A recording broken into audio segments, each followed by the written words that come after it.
Hello! Today I'm sharing some sentence comprehension worksheets with you that I use with my younger population here.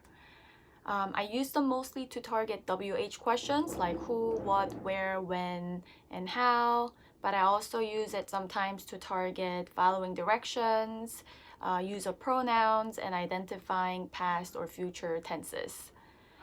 They're mostly in second grade reading level. And separated into how many sentences they are targeting and trying to comprehend. So if your child is really struggling with the WH questions and simple level sentence comprehension, I would start with 1 or 2 sentence level worksheets, see how they do. If it's too easy, I would move on to 3 to 4 sentences. And always, even if there are no WH questions listed on the page, I would encourage you to try to ask those WH questions based on the sentences to have the kids really show how much they are understanding. As always, you can find the worksheets below with a link for you to download.